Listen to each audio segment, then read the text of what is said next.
12:36. Okay, we're going e4. I forgot to do 10 plus 5, but it's fine. All right, so we're facing a Scandi. Of course, we take. And, yeah, so multiple options in the Scandi. d4 is far less common, but also a good move. But of course, everybody plays knight c3, so that's what we're going to do. So, I want to teach you guys a setup against the Scandi, which is quite uncommon, and it's going to come quite as a surprise to some people. Most people play d4. Some of you might be aware of this trappy move, b4. I'm going to make a move which might cause a lot of you to roll your eyes like, is this really that great?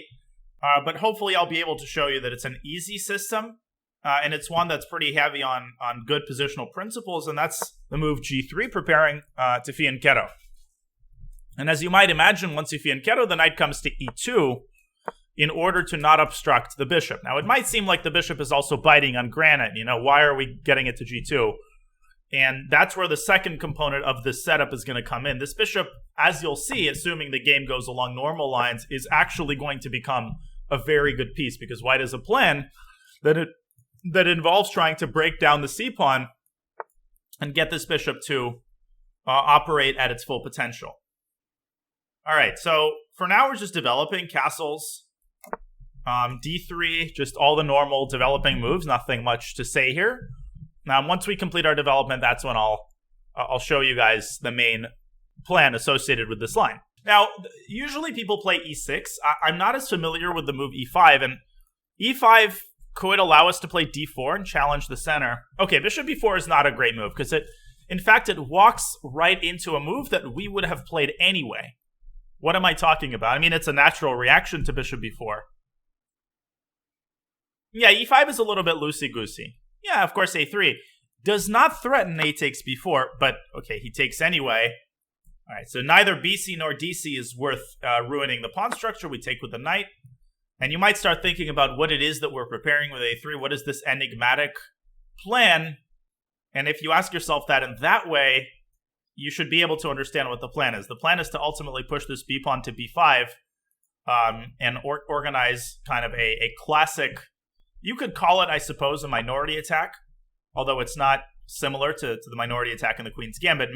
Mostly you're trying to get this bishop to fire on all cylinders. Bishop g4, okay. So we don't want to play f3. We definitely don't want to play bishop f3. We want to play queen to e1. And later on, we can chase the bishop away with h3. Thank you, Brigadier Pudding, for the prime. Now, another important note is, let's say black castles. Are we necessarily in a huge rush to play b4? And sometimes this is forgotten by people. Just because you know what your plan is doesn't necessarily mean you have to do it immediately. It's totally fine to complete your development first and only, go through, carry out the main plan when you're ready. And this is a great example of that. You could play b4, but I like a more patient approach with d3. And who knows, maybe black will do something that will necessitate an alternate approach. You don't want to, reveal your hand too soon, especially when there's no way to stop b4. I mean, c5 is horrendous and does our work for us, not to mention it's a blunder. Yeah, maybe bishop g5 first. Maybe we'll want to attack on the king's side. Now, black's best move here is knight b to d7, completing his development, which I assume is going to be played. Yeah, I don't want to play bishop d2, though. In a way, bishop d2 is counterproductive, because the problem with bishop d2 is that it helps black's queen get away from a5, right? Think about that. And that defeats part of the purpose of b4, which is that it's a move with tempo. So definitely now we want to play b4. And b4 also opens up a very attractive, at least to me, developing square for the bishop on b2. Double fianchetto. What is this bishop going to be doing here? It's going to be applying pressure on the e5 pawn. Of course, the knight on c3 eventually is going to move. And that's an important point to make. A lot of people hesitate to put a piece on a square where it's covered by another one of your pieces. Generally speaking, that is not a problem, because ultimately, you know that this knight is going to move either to e4, or maybe it won't move. But the bishop has a lot of potential energy, to borrow, the term that I really like to use in such situations. No, yeah, so queen a6 is a very strange move. I assume he's trying to prevent b5, but this queen is going to be offsides. And of course, we can reinforce b5 by playing a later a4. Why not kick the bishop, asks some of you. Yeah, h3 is totally fine. I don't necessarily see a reason for or against it. The bishop is not truly bothering me on g4. And one very... I don't really know, to be honest. I guess we can throw it in just for some luft and to see where he goes, just to force black to make a decision. I don't feel strongly for or against h3. I think it's fine, but it's not necessary. And in fact, I wouldn't play it in a classical game because it lets his bishop reposition to a slightly better square. What is the bishop doing on f5? What might he later be able to prepare? Who can tell me? And this is, not a mistake, but it's a little bit concerning later on if he plays this correctly. So when black's bishop lands on f5, what do we have to watch for? Yeah, we have to watch for e4 later on. We have a queen on e1. There is an x-ray. But of course, e4 is not possible immediately because we have 1, 2, 3, 4 defenders. And assuming the bishop moves to f5, there's 1, 2, 3 attackers. And it's very hard for black to reinforce that square one more time because the queen is so out of the game, it can't get to e7 easily. Thank you, VP, for the 25 months. Okay, bishop h5 is something I like to see. And now let's complete our development with bishop b2. I know that some of you might have been attracted to bishop g5, but that's not a dangerous move because black can go knight b7. He goes e4 anyway, which definitely doesn't make sense here. Now, one really interesting thing we could do, just a little bit of practice in not stopping the calculation prematurely. Whenever you have a bishop on a long diagonal, you have to sort of at least be aware of the potential of building a battery. So imagine a future where the knight on f6 is gone from the board. What becomes possible? And the knight on c3 is also gone from the board. What move becomes possible? Let's do a little bit of hypothetical thinking that's actually going to turn to reality. Queen c3. And queen c3 is a really nasty battery. It forces an incredibly weakening move like f6. So how do you guys think we should capture this pawn? Taking with the pawn and then playing f4, e5 is one very powerful approach. But I like knight takes e4, which probably in the grand scheme of things is worse than d takes e4, but I want to emphasize an idea. Now, do we take automatically with a pawn? Do we take automatically with a pawn? What do you guys say about bishop takes e4? Does bishop takes e4 lose the bishop to f5? No, it does not. No, it does not because of queen c3 setting a trap. This is how you set traps. You make moves that are good on their own merit. And I can almost guarantee you that f5 is going to happen. In fact, probably pretty fast after bishop takes e4. The same goes for moves like bishop f3 here. We go queen c3 threatening mate. And in the event of f5, it's a total disaster because black's going to lose that pawn. Okay, well, this is this is hard to predict. Rook takes e4. Okay. Thanks for that. Well, I guess I was wrong. What can I say? Not a prophet. Yeah, that was unpredictable, though. And not in the sense of somebody who's unpredictable, like non-predictable. Okay, now, what are our subsequent moves here? Let's take... Okay, well, this is just total collapse. Yeah, that was not the greatest. Thank you, Savameniko, for the prime.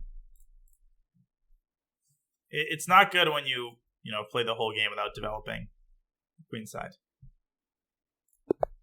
I mean, that just went down the drain very, very quickly. Okay, so G3 is one of several good and, in my opinion, underrated systems against the Scandi. All right, so E5 is possible, but if I remember correctly, generally speaking, black, goes bishop F5 and then puts the pawn on E6 in the Scandi. It's not necessarily about controlling the most amount of squares, but rather building up a very solid center, as John will be the first to tell you. But I think John is probably a bigger specialist in this line than I am, and it might be that E5 is a reasonable move as well. Thank you, Dr. Spud. Okay, so anyways, E5, castles, bishop B4 is already inaccurate. It walks right into A3.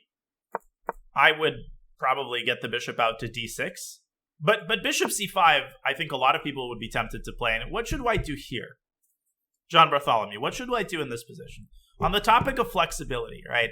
Yeah, most of the time you want to play d3, but if the bishop is landing here, either you want to go a3 and rook b1 to prepare b4. That's very valid. But I'm thinking of another move. I'm thinking of d4. The bishop kind of walks into this, and after ed4, knight d4, black is facing very concrete problems. White has two very nasty threats, one tactical, one positional. Can you guys name both of them? Well, no, both of them are sort of semi-tactical. One of them is knight b3. And if you calculate further, you'll see that knight b3 doesn't merely trade knight for bishop, which is a very good trade. I guess queen b4 stays in the game, because if queen b6, then knight a4 wins the bishop. Thanks for the bits, Ozzy. It might not win a piece due to queen b4, a3, queen c4, but even if we have to take here and then go bishop b3, I mean, look how quickly we've developed. We've got the two bishops. This is also a good move. White is just better. So, not so easy for black to develop, and probably the modest bishop e7 would be the lesser evil. And that's when we go d3, then a3, rook b1, and ultimately the idea is b4, b5. And the secondary idea is to open up the center with f2, f4. Another, very typical idea, but not before h3. Just a word of advice. Anytime you play f4 and you're fianchettoed, what you have to be very careful about is an idea connected with queen b6 and then knight g4. I see people missing this all the time, and it's actually very nasty. It seems very superficial, and the issue isn't that knight f2 is going to come, it's that the knight can also come to e3 in such positions, and basically force you to give up one of your bishops, which is not particularly desirable. You want to keep them in this position.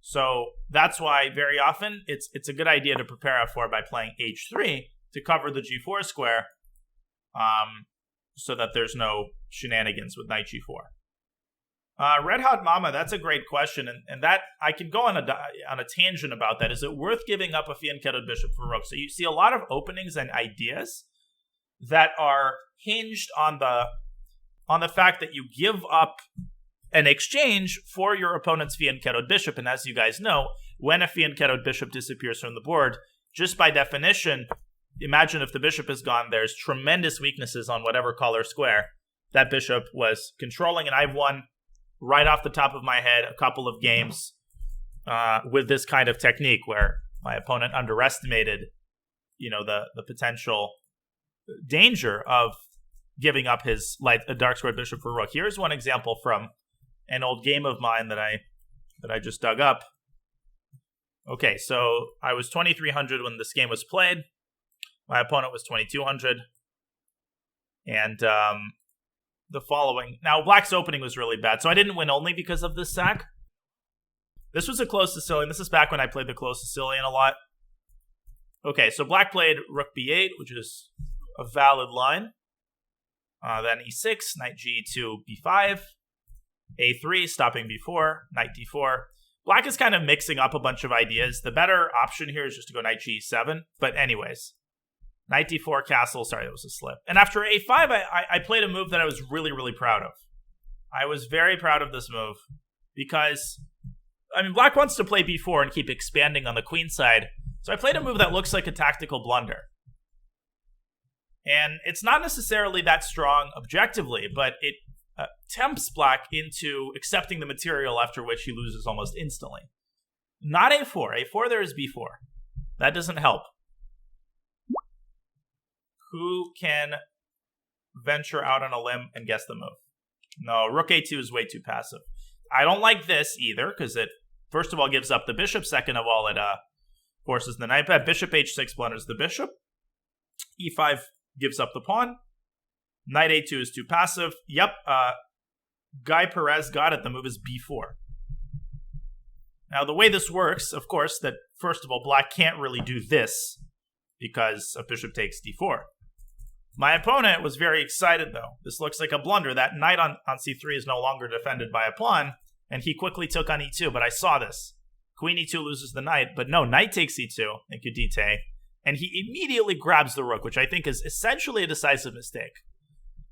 And I think he quickly realized after a b, that it's almost impossible for black to make a move because these squares are so incredibly weak that black's position simply collapses. So let me give an example. He played it very badly. C takes b4, queen takes b4. If he goes knight e7, I can do many things. Maybe a computer would hold on here, but I can go bishop g5, then bishop f6, and I mean, queen d2, queen h6 is already basically an unstoppable mate threat. It's like 2 moves and it's already made. Look at the domination the white's pieces have. My opponent tried to patch up these squares by going f6, but he ends up giving up a bunch of his center pawns. Now, not bishop f4, which walks into e5, but I played bishop a7. And think about how to establish the nicest parking spot for the bishop. That bishop is a bit of a problem. It's dangling. What should I do in order to, first of all, improve my position, but also prepare an outpost for the bishop? Yeah, d4. Rook d7, setting a trap. Bishop c5, queen takes c5, so I just move my queen out of the way. Then bring the bishop back to c5, swing the queen to b3, attacking e6, and now knight f4. And he simply resigned, which is not a premature resignation. He was also in time pressure. But the bottom line is that he can't defend e6, and black's position just totally collapses here. Totally collapses. King f7, there's rook a6, and this is just sad. And you might say, wait a second, it's not really because of the dark squares. Well, yes, it is. This bishop on c5 is uncontested, and the weakness of the dark squares led him to play f6, which allowed me to win the game in this fashion. So maybe that was a little bit too elaborate, but just wanted to give one practical example of what can happen. Now, does this mean it's always a bad idea to take a rook on a1? No, and you shouldn't take it to the extreme. But it often is. Well, I remember the game because of this theme. So bishop b4 is bad, and definitely he shouldn't have taken on c3. I mean, black can castle here. And then we would have played rook b1. C.L. Smith asks, is there any merit to dc3? Yeah, I was going to talk about that, and it's something I mentioned in the previous speedrun. Development is a race in some positions and not a race in others. That's how I would phrase it. So what does that mean? That means in certain situations, it is crucial to develop quickly. Situations where you can get a lead in development, situations where your opponent is threatening to develop an attack if you don't finish your development. But here, it's not like white's king is in any danger, or like we need the services of the dark squared bishop on the next move, right? Nor do we have a serious lead in development that would necessitate or justify weakening our position. So what it does, the drawback of this move is not only does it damage the structure, but the knight on e2 has no squares, as somebody noticed. It's about the quality of development most of the time. So just because this takes one move longer, that doesn't mean anything, and it doesn't justify DC. I hope that makes sense. Bishop g4, queen e1, and this position's already very bad. Rook e8, b4, queen a6 makes it worse. He should go to c7. That's where it belongs in the Scandi. Then we go bishop b2 and b5 with very serious pressure. Yeah, we decided to throw in h3, bishop b2, and of course, this is where black totally collapses. And after knight bd7, white is an amazing position, a4 and b5. But of course, most of the fight is still ahead. So knight e4, bishop e4, and again, if f5, we of course play queen c3. And this is a good way to set a trap. Rook e7, bishop takes f5, 2 pawns up with unstoppable threats on the diagonal. How much does development depend on the opening, asks Champ? Well, a lot. Every opening has its own unique system of development. One nice way to end the game here, knight d7. How should white continue here? Who can tell me? There's a tempting move that I know somebody's going to say, but it's not very effective. And then there's a simple move that is. So I think some people might be attracted to this move, but that's an empty trap, because then the king just drops back to h8. No need for that. Rook fe1 or rook ae1 is good. Rook ae8. Or actually, well, the line I was thinking. So after rook e1, rook e8, we can play the move rook e6, for example, and then double on the e-file. But I was thinking of the line rook fe1 takes. This is check. So rook ae1 is more accurate. And after knight f6, bishop e6 is in fact a good move. because after king h8, there's this nice idea with queen f6. Just wanted to show that concept. That would be one way to end the game. Anyways, after rook e4, it's all over. Just queen takes e4. I completely don't understand this, but... last thing, after knight d7, there's a move that, it's a blunder, but white gets lucky. Bishop takes g7 might appeal to some people. King takes g7, queen d4 wins back the knight, but it doesn't. I talked about this 2 days ago. Anytime you're forking a knight, you got to be incredibly careful about allowing this. But it turns out that white can still win back the piece with g4, g5. Still, no need for that. And what actually forks the bishop and knight is queen f5. That's right. And this wins the rook. Because here, knight f6, bishop takes f6. I guess I can play bishop g6, but obviously you can just take the pawn.